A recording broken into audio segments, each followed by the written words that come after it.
occupants, and somebody refers to them as being like a hive mind or something. And one of the guys is like, "Does that mean they're communists?" Oh my God. Yeah, well, I mean, in the day, Yeah. they would have thought something Yeah, like that.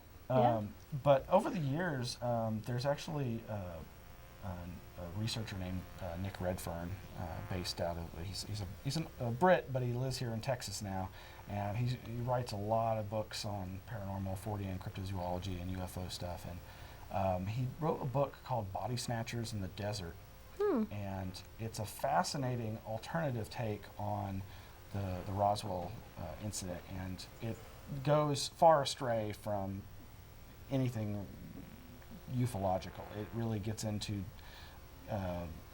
corruption, conspiracy, and cover-up.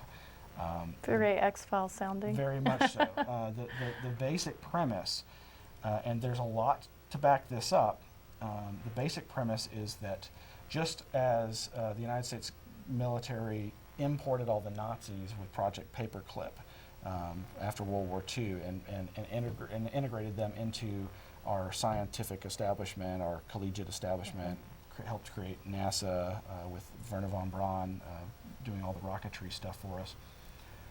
Similarly, the United States military government brought in from Japan their equivalent of Mengele, this group called Unit 731 that was doing some of the most horrific experimentation, human experimentation. They were using invalids, handicapped people, Oh their my own people, but also God. American POWs.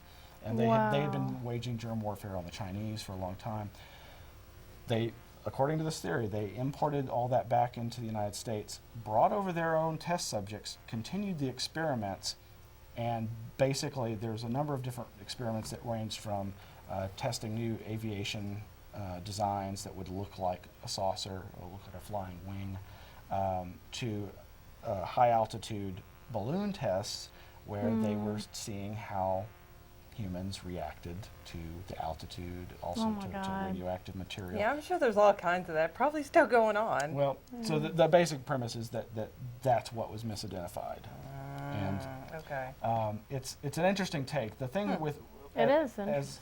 as I looked at the UFO phenomena, for years and years, the thing that I kept coming back with regards to Roswell is it just didn't seem to fit the typical UFO tales. I mean, most UFO cases don't seem to leave evidence.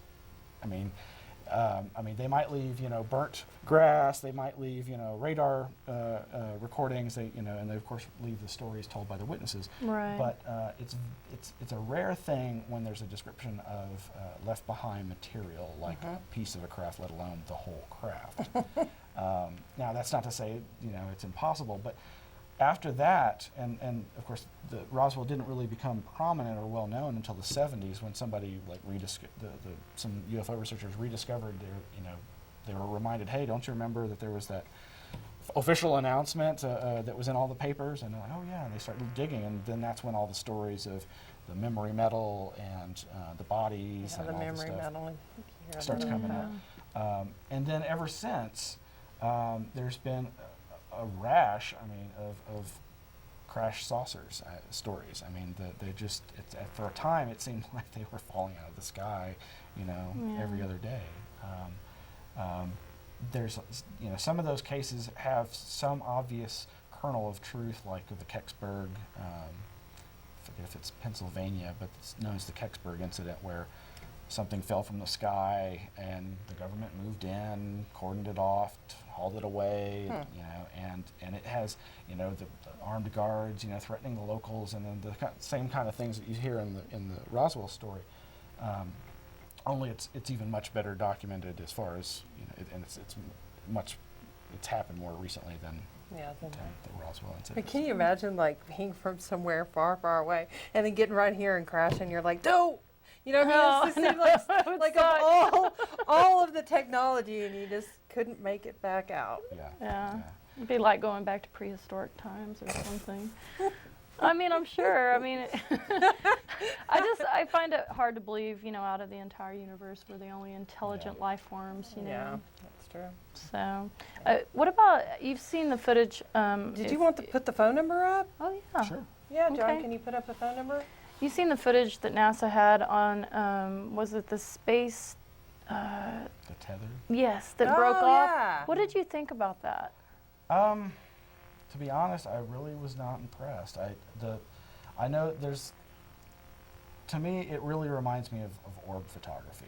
It just that and, doesn't. And while I think there impress are me. some orb photos that I think could be something much more interesting or that are non-mundane, but it just didn't strike me as that interesting. I know a lot of people make a big deal about that, and I just have a real hard time buying that. It could have just been nobody a else- bug right next to the lens, right? Oh, well, I'm joking. You're like.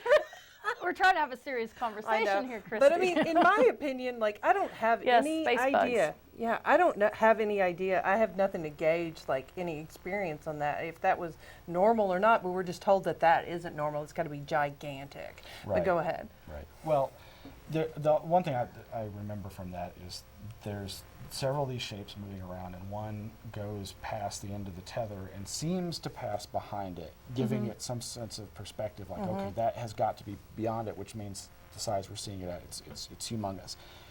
And that does seem convincing. But on the other hand, all the imagery in that video is so ghostly. Excuse yeah, me. it's okay. Um, It happens. I'm just not convinced by that. And as I was going to say, I think it seems like with that many objects zooming around that high up, other astronomers who are watching the shuttle, who are watching these space events would see these things. That's true. Also, when there's been a lot made about the notch on that one object. Yeah, Yes. because that was. That's Even a video Freeman- effect. That's a video effect. I see this time and time again, and it's not to say, again, that there might not be craft that are shaped that way, but one of the first times I ever called a TV station for MUFON to get a copy of some video footage that a watcher had submitted, they zoomed in on this point of light that was way off in the distance, and it had this distinct like crescent shape with a notch taken out of it, or circular shape with a notch taken out of it, and everybody was freaking out, like, oh my God, that's the shape of the object. And then several other news stations from around the world started, running these shots of this. They zoomed in on the light, and that's what they saw. And in talking to videographers, they were like, well, what they're seeing is the effect of a modern of that day video camera. When it zooms in on a point of light, it creates a repeatable Kind type of of image that's the result of the optics in the camera itself. So what they're seeing is an artifact of the video camera itself, as opposed to a true representation of what's being zoomed in upon. That's interesting. I thought it was interesting because it looked like things started attracting to it. Yeah, and of course, the whole point of that experiment, I believe, was an electricity experiment, I thought, and that would make me wonder, of course, again, with the dust idea, Right, static right. and dust kind of Well, that's why it was coming towards it. I don't know. gravitating towards it. But again, I'm no expert on that particular. I'm not an image analyst. I go to other people for that. And Yeah. Well, even like, now, I may be wrong, but they're saying that semicircle with a notch cut out of it was even like on some of the Egyptian walls and things like that. So, Did you hear that? yeah. But it's such a Sure. as you say, a mundane Are you image. saying sure it's not like- sarcastically that's like or saying- because you've seen it? I'm not sure if I've really seen Oh, okay. someone make that comparison. But Yeah. But it's like saying, "Ooh, I see circles inside of the Egyptian tomb." Well, then there's a circle in the sun. Oh my gosh, there's some kind of correlation. yeah, It's not necessarily. I've seen pictures of hieroglyphs that look like the side view of an Apache helicopter. Yes. We had a guy on our show that Collects collects the symbols symbols and makes for them like and he's been doing it for engrave